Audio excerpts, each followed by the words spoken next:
Welcome to Wake Up Rise. Thank you for joining us. I'm Edward Collins. In this episode, we're going to talk about how to make better decisions, set clear priorities, and stay focused on what really matters instead of reacting to pressure or distractions. Joining me are David Miller, with a background in leadership and strategic decision-making, and Eric Thompson, known for his experience in execution and responsibility. David, Eric, thank you both for being here and for accepting the invitation to this conversation. Thank you, Edward. I appreciate the way you framed that because it already acknowledges something important, that reflection isn't about polishing a story. It's about noticing what actually happened inside you. And for me, this year forced that kind of noticing whether I was ready for it or not.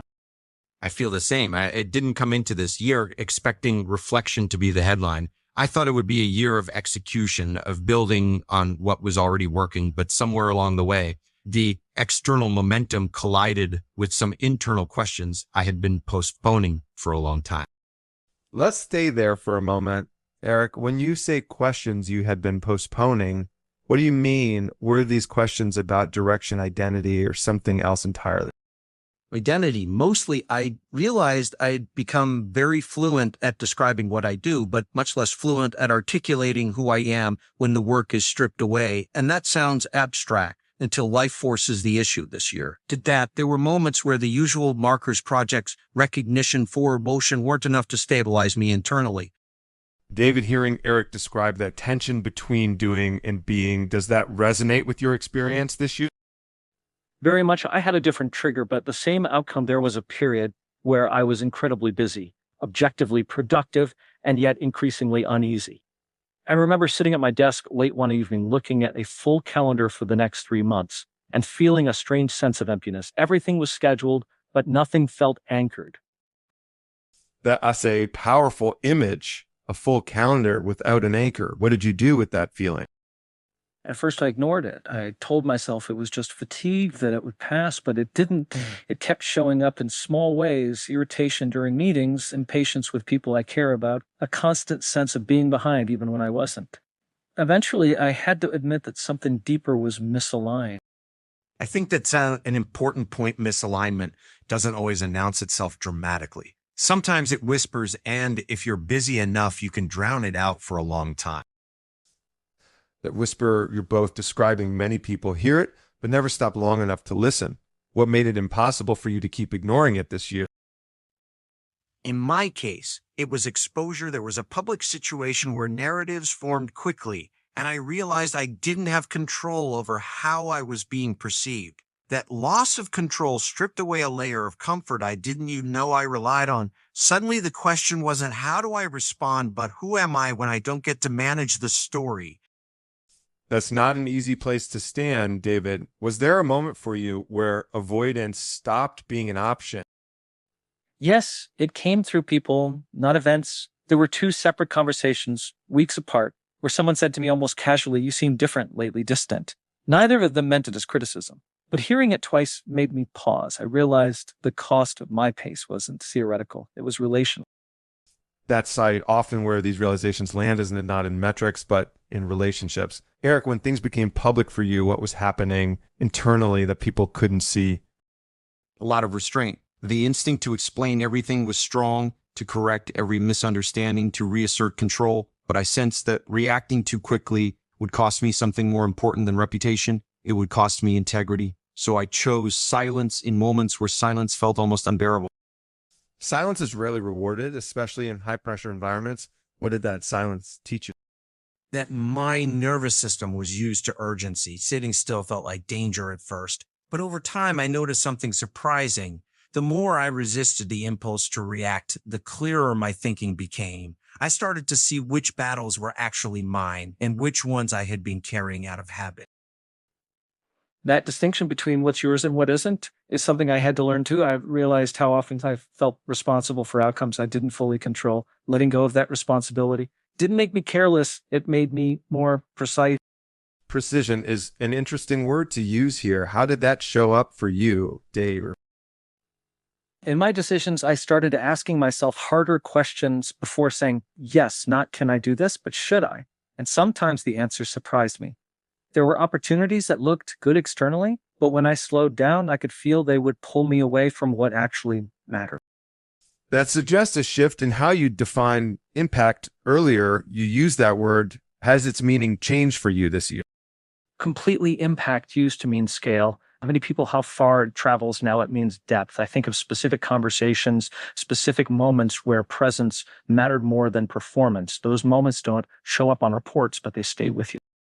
I'd add that impact also became more delayed for me. I stopped expecting immediate feedback. Some of the most meaningful choices I made this year felt invisible at the time. Only later did I realize they quietly reshaped how I relate to people and to myself. There's something almost countercultural in what you're both describing, choosing slowness, restraint, and depth in a world that rewards speed and visibility. Before we move further, I want to ask one grounding question. If you had to name one emotion that defined this year for you, not the one you showed publicly, but the one you lived with privately, what would it be? For me, it was unease at first, followed by clarity. The unease was uncomfortable, but it was honest. And once I stopped fighting it, clarity slowly followed. I'd say vulnerability, not as a concept, but as an experience. Being exposed without immediately fixing it changed me. It stripped things away, and that turned out to be necessary. That feels like the right place to pause, not to conclude, but to take stock, because what you're describing isn't just a difficult year or a successful one. It sounds like a year that demanded something from you internally, and that demand seems to be shaping everything that comes next. One thing that stands out as you both speak is how this year didn't just add insight, it removed illusions, and removal is often harder than accumulation. When you realize something had to change internally, what was the first illusion that cracked for you? The illusion that clarity comes from speed. I had built a life where moving fast felt synonymous with being effective, decisions made quickly, responses delivered immediately, momentum preserved at all costs when everything intensified. That reflex stopped working, speed stopped producing clarity and started producing noise. I had a similar realization, but framed differently. My illusion was that responsibility meant availability. I thought being responsible meant always being reachable, always stepping in, always absorbing tension, so others wouldn't have to. This year showed me that constant availability actually erodes judgment. That's a subtle but important distinction. Eric, when speed stopped working for you, what replaced it, or did it feel like nothing replaced it at first? At first, nothing. And that was terrifying. There was a period where I slowed down and felt exposed, like I'd taken off armor without knowing whether I was safe. I remember sitting alone one evening, not doing anything productive and feeling almost guilty for being still. That's when I realized how deeply urgency had wired itself into me.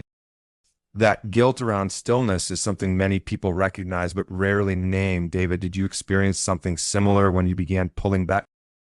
Yes, especially early on. I remember declining a commitment that a year earlier I would have accepted without hesitation. The moment I said no, I felt relief and then immediately felt doubt. I questioned whether I was becoming disengaged or complacent. It took time to see that discernment can feel like laziness when you're used to overfunctioning. Overfunctioning, that's a powerful word. How did you start recognizing when you were doing it? Through resentment. Honestly, whenever I felt quietly resentful about something I'd agreed to, I realized that was a signal, not that the task itself was wrong, but that my yes hadn't been honest. I was agreeing out of habit or expectation, not conviction. That resonates deeply. I noticed resentment too, but directed inward. I'd ask myself, why am I doing this if it doesn't align anymore? The question used to scare me. This year, I stopped treating it as a threat and started treating it as information. Information rather than accusation, that's a meaningful shift. Eric, earlier you mentioned a public situation that forced you into silence. How did that period affect the way you related to other people? It clarified relationships very quickly. Some people leaned in with patience and curiosity. Others leaned in with urgency, wanting resolution more than truth. I learned to tell the difference, and I learned that not everyone who asks for your explanation is actually seeking understanding. The realization can be painful. How did you protect yourself from becoming cynical? By remembering that disappointment doesn't mean betrayal. People react from their own fears. Once I stopped personalizing every reaction, I could stay open without being nagged. It's such an important balance. I faced something similar on a smaller scale. As I became more selective, some people interpreted it as withdrawal. At first, I wanted to correct that impression. Then I realized that clarity doesn't require consensus. clarity, without consensus, that it's not something we're taught. Why do you think it's so uncomfortable to let others misunderstand? Because misunderstanding threatens belonging. We're wired to want acceptance, but maturity, I think, is learning when belonging requires too high a price. And realizing that being understood by everyone usually means being honest with no one. Depth always costs breadth. That essay, striking way to put it, depth costs breadth. When you accepted that cost, what changed in your daily life? My pace slowed, but my thinking sharpened. Conversations became fewer but more meaningful. I stopped reacting to every signal and started choosing which ones deserved my attention. For me, it changed how I listened. I stopped listening for cues about how to respond and started listening for what was actually being said. That sounds simple, but it fundamentally altered my relationship. Listening as presence rather than preparation. That's so it did. It changed how people responded to you. Yes, people sensed it. Immediately, when you're not rushing to reply or fix, others feel safer to be honest. That honesty, in turn, demanded more from me. It raised the standard of how I show up. I experienced that too. Slowing down didn't make me less engaged. It made me more accurate. I spoke less, but when I did speak, it mattered more. If you've made it this far and found this content useful, consider leaving a like. If you want more content like this, subscribe to our channel and enable notifications to stay connected with Wake Up Rise. Now let's get back to the conversation. You were just talking about accuracy instead of volume. That feels like a thread running through this conversation as we move forward. I want to explore how the shift toward accuracy, restraint, and depth began to reshape your sense of direction, not as a plan, but as an orientation toward what truly deserves your energy. You both keep circling this idea of orientation rather than direction, and I want to linger there. When the old markers stop working, speed, visibility, constant engagement, how do you begin to sense where you're actually headed? What replaces the familiar signal? At first, nothing replaces them. That's the unsettling part. I remember a stretch where I felt strangely unmotivated, even though nothing external was wrong. Projects were moving, people were supportive, but internally there was no pull. I had to accept that the absence of urgency wasn't a failure. It was information that was telling me that my internal compass needed recalibration. I had a similar experience, but it came with more friction. I kept waiting for the old drive to return, assuming it was just fatigue. Weeks passed and didn't. That's when I realized the drive hadn't disappeared. It had lost its target. I was aiming with outdated assumption. That's an important distinction, not losing energy, but losing alignment. How did you start identifying which assumptions were outdated? By tracing discomfort backward instead of asking, why do I feel off? I asked, when did this start? I noticed patterns. Certain conversations left me drained. Certain decisions felt heavy, even when they were successful. Those moments pointed directly to beliefs I had stopped questioning years ago. For me, it was quieter. I started noticing how often I was operating on autopilot, using the same criteria to make decisions simply because they had worked before. This year taught me that past effectiveness doesn't guarantee present relevance. That can be a difficult truth, especially for people who've built credibility on being reliable and competent. Did letting go of those old frameworks feel like a loss? Yes, more than I expected. Those frameworks had given me a sense of identity. Letting go felt like erasing proof that I knew what I was doing. There was a moment where I worried that without them, I'd appear inconsistent or unsure. I felt that too. There's a fear that if you evolve too visibly, people will question your stability. But I had to ask myself, am I trying to be consistent or am I trying to be honest? Those aren't always the same thing. Honesty can feel risky when it disrupts expectations. How did you navigate that tension with the people around you? Slowly, I stopped over-explaining. Instead of justifying every shift, I allowed some changes to stand without commentary. That was uncomfortable at first, but it taught me that not every internal adjustment needs an external announcement. I took a similar approach. I focused less on explaining my thinking and more on embodying it. Over time, people adjusted, not because they fully understood my reasoning, but because they could feel the consistency underneath the change. That suggests a deeper form of coherence, one that isn't verbal. Did this change the way you relate to uncertainty itself? Dramatically, I used to treat uncertainty as a problem to solve. Now I see it as a condition to navigate. There's a difference. One demands immediate answers, the other demands patience and awareness. And humility. Uncertainty forces you to admit you don't have the full picture. This year taught me that pretending to know is far more exhausting than admitting you don't, especially in leadership roles. How did that humility show up in practical terms in meetings, decisions, relationship? I started asking more genuine questions, not strategic questions designed to steer outcomes, but real ones. What am I missing? How does this land for you? Those questions slowed things down, but they also surfaced insights I would have missed otherwise. I noticed that when I admitted uncertainty, others felt permission to do the same. Conversations became less performative. We spent less time defending positions and more time exploring possibilities. Exploration requires tolerance for ambiguity, something many high-performing environments resist. Did you face internal pressure to revert to old habits? Constantly, especially when things got busy under pressure, we default to what's familiar. I had to catch myself repeatedly and ask whether I was choosing speed out of necessity or out of habit. Same here. Stress has a way of revealing your defaults. This year didn't eliminate my old patterns. It exposed them. Awareness became the first line of defense. Awareness instead of control, that's a meaningful shift. As that awareness grew, did your definition of progress change as well? Yes, progress became less about movement and more about directionality. I started asking, is this taking me closer to the kind of person I want to be? If the answer was no, even forward motion felt like regression. I began measuring progress by sustainability. If a path required me to override my values or my health, I stopped calling it progress. I called it postponement of consequences.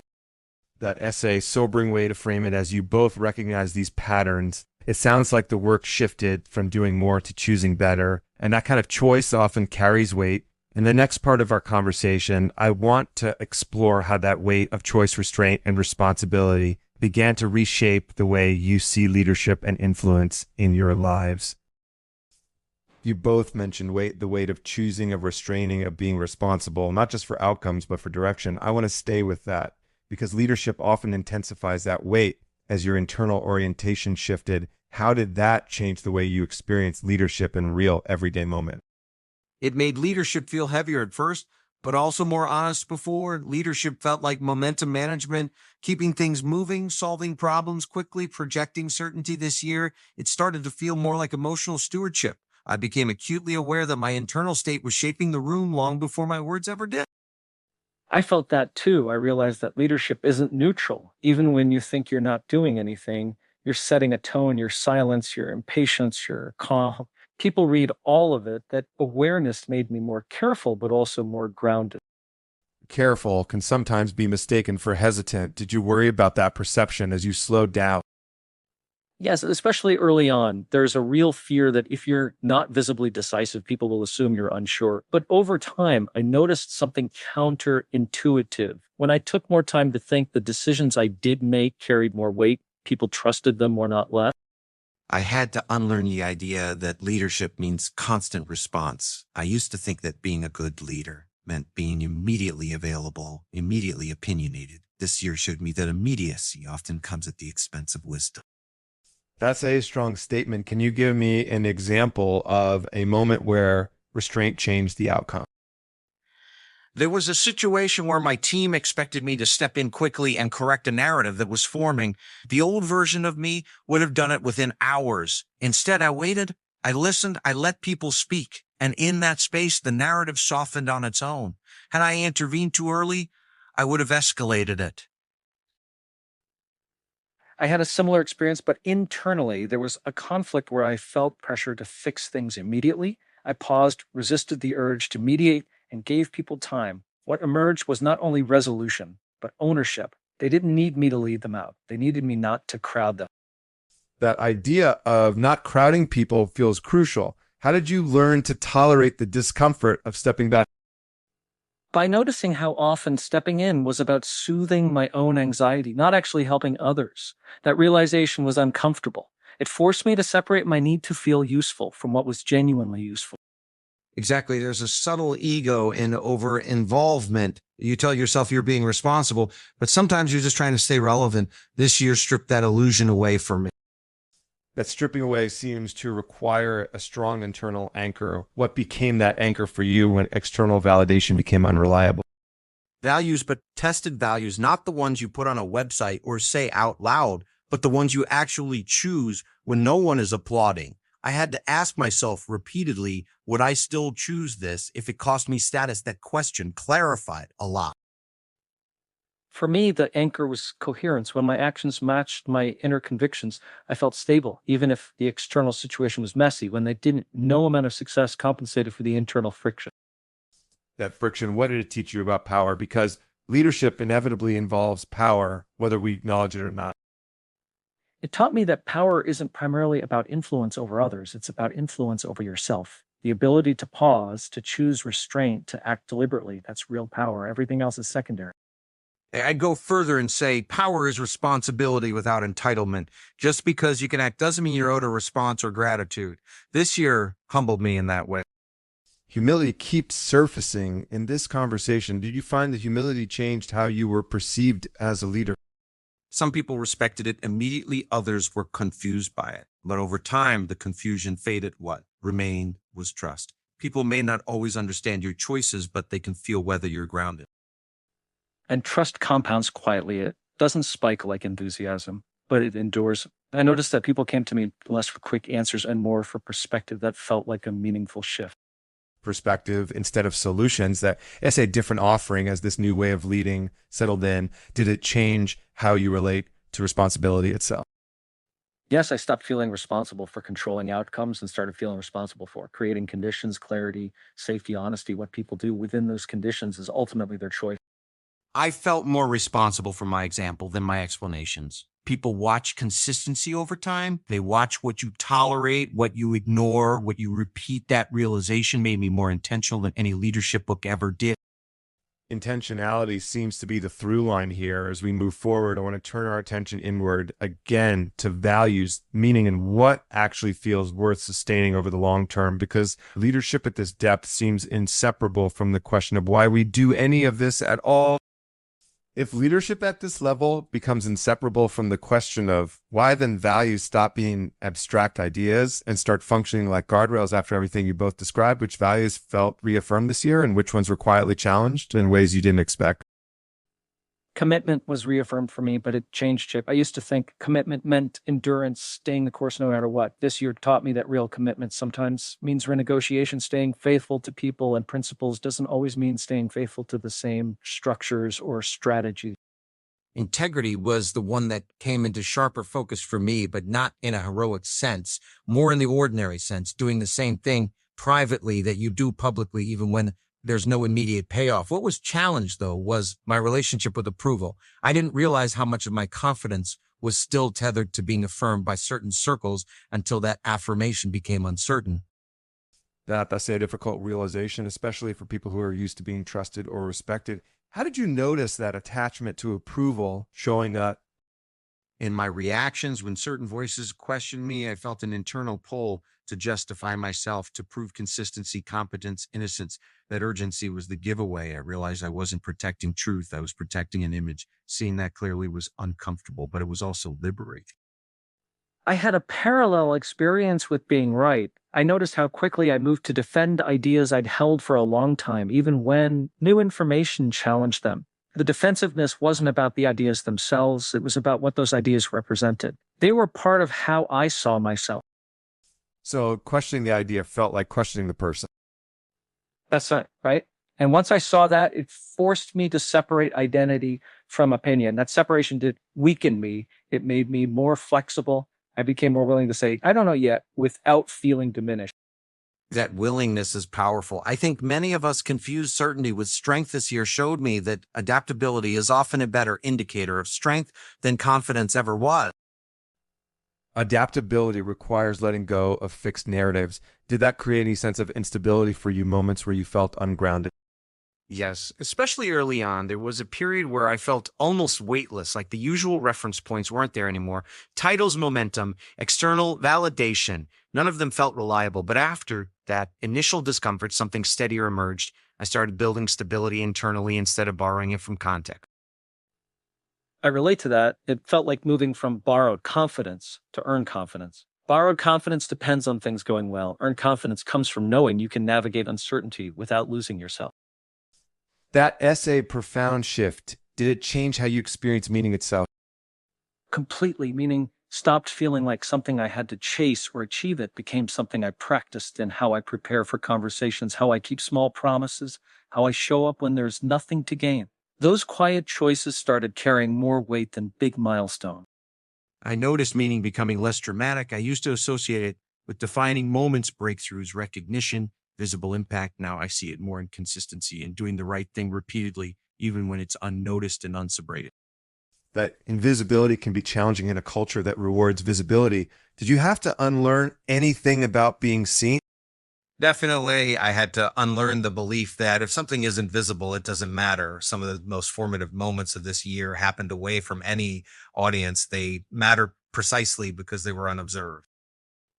I'd add that visibility can distort motivation when you're constantly aware of being watched. It's easy to start performing your values instead of living them this year. Reminded me that integrity often requires anonymity.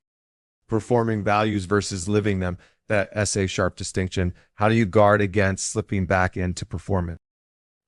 By asking myself whether I would still make the same choice if no one ever knew about it. If the answer is no, I pause, not necessarily to stop, but to interrogate why. I ask a similar question: is this aligned or is it impressive? Sometimes it's both. But when it isn't, alignment has to win. Otherwise, you slowly drift away from yourself. Drift is often subtle. Looking back, do you feel this year pulled you back towards something essential? Yes, it stripped away excess assumptions, habits, expectations, and left me with fewer but truer commitments that felt like loss at first, but it turned out to be clarity. I'd say it reduced life to essentials, not in a minimalistic way, but in an honest one. Less noise, fewer borrowed narratives, more responsibility for my own choices. That sense of essentialism seems to set the stage for a deeper question about contribution, what you give, why you give it, and how you know it truly matters. That's where I'd like to take us next. If contribution becomes the next lens, then the question shifts from how much did I do to what actually mattered after this year of reduction and clarification. How did your understanding of contribution change, not in theory, but in how you experienced it day to day? It became more personal and less performative. I noticed that the contributions that stayed with me weren't the visible ones. They were quiet moments, taking time with someone who didn't need advice, just presence, choosing patience over efficiency, staying consistent when no one was watching. Those moments didn't feel productive in the traditional sense, but they felt consequential. I had a similar shift, but it surprised me how difficult it was at first. I was so used to associating contribution with output, decisions made, problems solved, momentum created. This year forced me to accept that sometimes the most meaningful contribution is restraint, not speaking, not intervening, letting something unfold without your imprint on it. Restraint as contribution isn't something we're taught. How did you learn to trust that doing less could still mean giving something valuable? By watching what happened when I didn't step in, there were situations where my instinct was to guide, correct, or accelerate when I held back. People found their own footing. They owned the outcome. That ownership wouldn't have emerged if I had inserted myself. I saw that too. I realized that my involvement sometimes relieved others of responsibility. Stepping back felt risky at first, but it created space for growth. Contributions stopped being about filling every gap and started being about choosing which gaps truly needed me. That requires a strong sense of discernment. Did you ever feel conflicted, wondering whether stepping back was wisdom or avoidance? Often I had to sit with that tension. Avoidance feels lighter in the moment, but heavier later. Wisdom feels heavier up front, but lighter over time. The difference became clearer the more I paid attention to the aftertaste of my choices. That is a great way to put it, the aftertaste. I noticed that when I avoided engagement out of fear or fatigue, there was a lingering unease. When I chose restraint out of alignment, there was calm, even if the moment was uncomfortable. That suggests a deeper attunement to internal signals. Do you think this year strengthened your trust in those signals? Yes, but not because they became louder. They became clearer because I reduced the noise, fewer commitments, fewer reactive decisions, fewer external voices that created the conditions for intuition to surface. I agree. Intuition didn't suddenly appear. It had always been there. I just stopped overriding it with urgency and expectation once I trusted it more. Contribution felt less forced and more natural. Natural contribution sounds like something that aligns with sustainability. Did your sense of energy change as your approach to contribution shifted? Dramatically, I felt less depleted at the end of the day, not because I was doing less overall, but because I was doing fewer things that conflicted with my values. Energy drains fastest when you're acting against yourself. That's right. I noticed that even demanding situations felt manageable when they were misaligned contributions. On the other hand, exhausted me, regardless of how small they were. That distinction is subtle but important. How did this affect the way you responded when people asked for your time or involvement? I became more honest even when it was uncomfortable. Instead of vague excuses, I gave clear answers, not over explaining, not justifying, just clarity. Some people appreciated it immediately, others didn't, but the honesty preserved my integrity. I did something similar. I stopped trying to soften every no. I realized that clarity delivered respectfully is kinder than a yes that breeds resentment. Kindness through clarity, that's not always intuitive. Did adopting that approach change your relationship? It refined them. Some relationships deepened because they were built on mutual respect. Others loosened because they relied on overextension. That was painful at times, but ultimately healthy. I felt that too. Contributions started to look less like being needed and more like being trusted. And trust can survive distance. Need often can't. That's sort of powerful reframing. As contribution became more intentional, did your sense of timing change as well?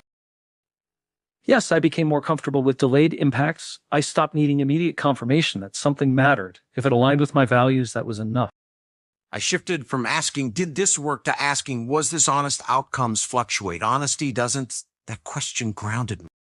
Honesty over outcome feels like a culmination of many themes we've touched on. Alignment, restraint, depth. As we move toward the final stretch of this conversation, I'd like to turn our attention gently toward the future, not as a plan or projection, but as a posture. How do you want to enter what comes next, given everything this year has clarified? If the future is less about a plan and more about posture, then the real question becomes how you want to stand in it. Not what you intend to build, but how you intend to move. Given everything this year has stripped away and clarified what feels like the right way of entering what comes next.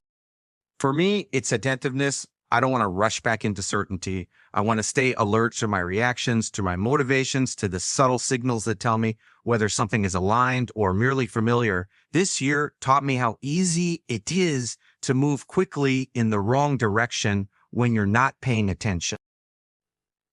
I'd say steadiness, not passivity, but steadiness. I don't feel the same urgency to find the next chapter prematurely. I want to let it take shape through consistent choices rather than bold declarations. There's something grounding about trusting the process instead of forcing the narrative.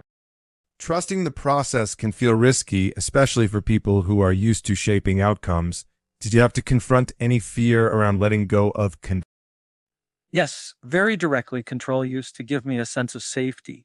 This year showed me that it was often an illusion. Letting go didn't make things collapse.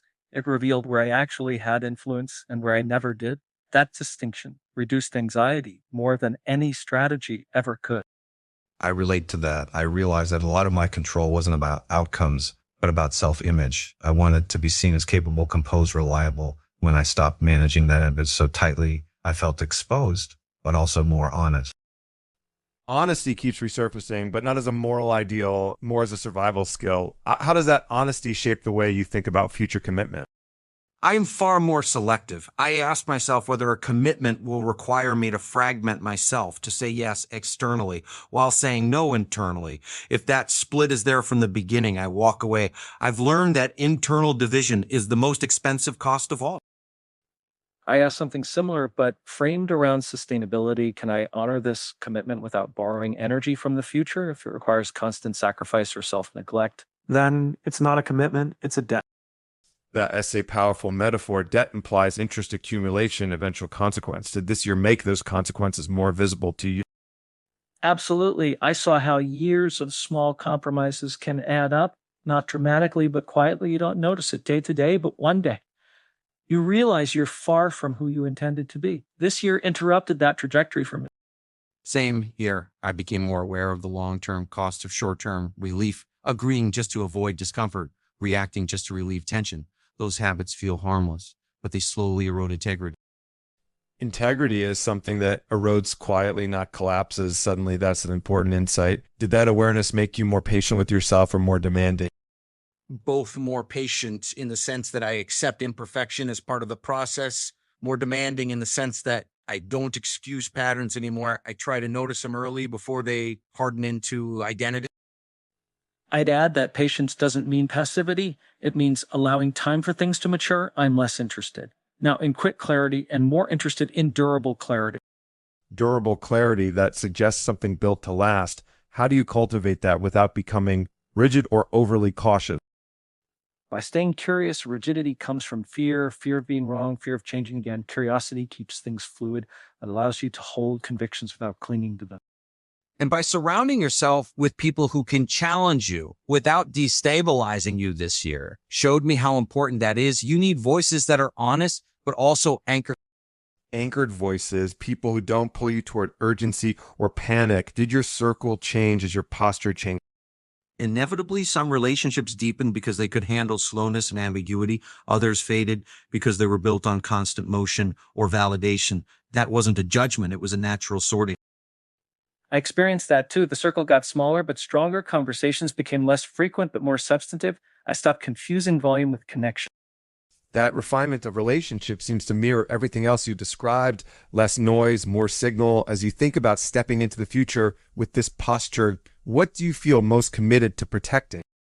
Presence, the ability to be fully where I am without being pulled in 5 directions at once. Once you lose that, everything else becomes reactive. I'd say alignment. When alignment is intact, even difficult seasons feel manageable. When it's broken, even success feels hollow. Presence and alignment, those aren't goals you can check off. They're practices you have to return to. As we move into the final part of this conversation, I want to ask you to reflect on that return. What helps you come back when you drift? And how do you want to relate to that drift going forward? We've talked a lot about drift, how subtle it is, how human it is. So let me ask this in a very grounded way. When you notice yourself drifting, now what actually helps you return, not in theory, but in real life? Stillness first, not dramatic stillness, just creating a small interruption, turning something off, taking a walk without a destination, letting my mind settle long enough for honesty to surface. Drift thrives on speed. Returning usually begins with slowing down. For me, it's naming it out loud to myself or sometimes to one trusted person. The moment I admit I'm not aligned right now, the drift loses some of its power. Silence can be healthy, but secrecy usually isn't. That distinction feels important, silence versus secrecy. How do you know which one you're practicing? Silence feels grounded. Secrecy feels tense when I'm silent. For the sake of integration, there's calm when I'm silent to avoid discomfort. There's pressure. This year taught me to pay attention to that difference. I'd add that secrecy isolates you while healthy silence eventually reconnects you to yourself and to others. I've learned that if isolation starts creeping in, something is off. That awareness seems hard. One, did this year change how harshly you judge yourself when you do drift? Yes, I'm quicker to correct and slower to condemn. Self-judgment used to feel like accountability, but it was really just wasted energy. Accountability now looks like adjustment, not punishment. Same here. I stopped expecting perfection. Drift isn't failure. It's feedback. The problem isn't drifting. It's refusing to notice when you do. That reframing alone feels like a gift as you carry this forward. What do you want to remain most mindful of? What could quietly pull you back into old patterns if you're not careful? Distraction disguised as opportunity, things that look exciting but slowly fracture my attention. I've learned that protecting focus is protecting integrity. For me, it's ego in subtle forms, wanting to be seen as wise, composed, evolved. That desire sneaks back in quietly. I have to keep asking whether I'm acting from alignment or image. That kind of vigilance sounds demanding, but not heavy, more like attentiveness than anxiety. Exactly. Anxiety is fear-based. Attentiveness is care-based. One exhausts you, the other sustains you.